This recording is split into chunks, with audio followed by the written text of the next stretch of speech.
Soit ils ont escaladé, ils ont fait une route qui contourne la montagne, ou bien ils ont creusé un tunnel dans la montagne. C'est ça, simplement vaincre la montagne. Parle à la montagne. Quand toi, tu as une montagne, tu ne parles que de ça. Une petite colline, quand tu as parlé, ça devient, après, dans 10 ans, ça devient comme le mont Kilimanjaro. Tu ne peux plus vaincre. À force de parler ton problème grandit. Quand on envoie les 12 à Canaan, ils sont arrivés. C'est vrai qu'il y avait quelques géants. Mais à force de regarder les géants, d'en parler, les géants là sont devenus comme des gens incontournables. Ils ont dit à Moïse, on ne peut pas. Pourquoi?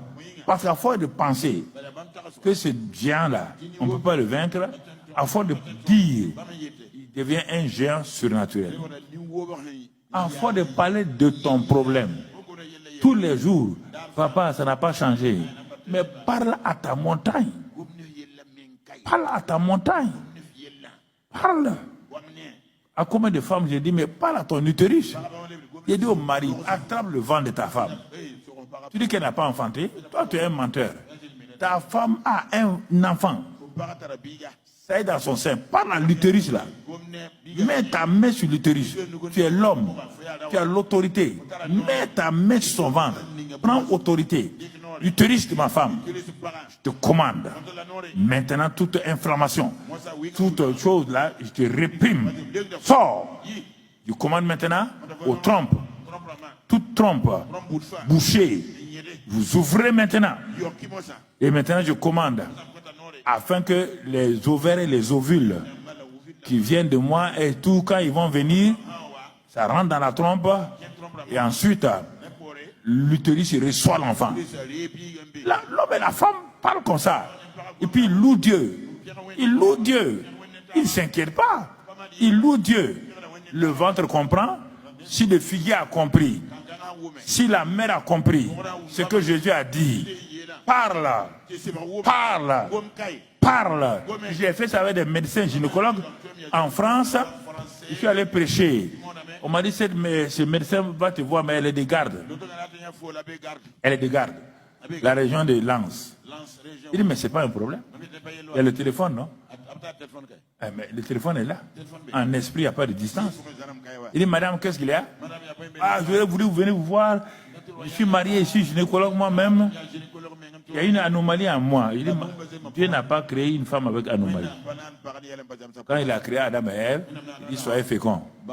Il n'a pas d'exception, toi. Ne raconte pas des histoires. Quelle anomalie? Quelle anomalie? Rends ça normal. Il dit, hey, pasteur, les gens croient que je parle dur. C'est pour les secouer. Il dit, mets ta main sur son ventre là. Je ne suis pas ton mari. Mets ta main sur son ventre. Je commande à l'utérus. Il dit, il y a quel problème? Et l'utérus, il dit, j'ai des grossesses extra. Bon, vous connaissez, vous les médecins, vous connaissez. Extra quoi, je ne sais pas. Extraterrestre, je ne sais pas. Extra. Quand tu as grossesse extra quoi? Je dis, j'annule ça au nom de Jésus-Christ. Tu auras une grossesse maintenant intra. Je commande aux trompes, si elles sont bouchées, de s'ouvrir. Et à l'ovulation, quand tu iras avec ton mari, asseyez-vous. Parlez. Cette nuit-là est la nuit de conception. Job a dit ça. La nuit où mon père m'ont conçu là. Donc, tout le monde sait qu'il y a une nuit où on conçoit.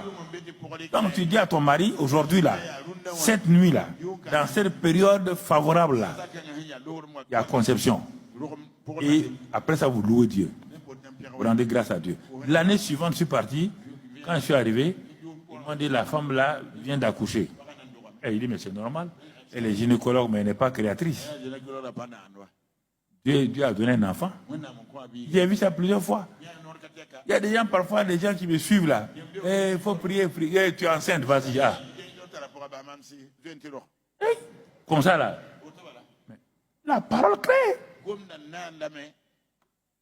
Vous dites, tu ne crois pas. Il est assis bon devant moi. Il faut que moi je prie. Je veux prier pour faire quoi?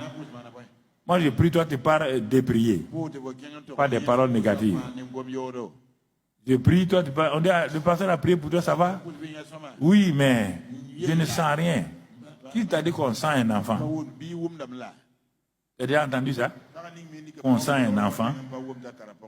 Le jour que ton mari t'a engrossé, là, tu as senti qu'il y a un enfant. On me laisser parler. Woba, woba, hein?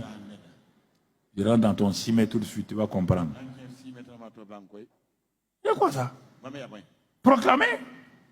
Dites. Ne parlez pas de vos montagnes. Ne vivez pas avec vos montagnes. Parle à ta montagne. Ne parle pas de ta montagne. Est-ce que tu prends cette décision ce matin? Et une fois pour toutes? Oui ou non? Ne parle pas de ta dette. Parle du règlement. Ne parle pas de ton chômage. Parle de ton travail. Ne parle pas de ta maladie. Parle de ta guérison. Ne parle pas de ton échec. Parle de ta victoire. Ne parle pas de ta malédiction. Parle de ta bénédiction. Jésus a dit, Éphésiens 1:3, qu'il nous a bénis de toutes les bénédictions spirituelles dans les lieux célestes. Parle ça. Crois. J'ai cru. Je parle. Nous croyons. Nous parlons. Et la parole de sagesse liée aux Écritures, ça va sortir. Tu n'as pas besoin d'attendre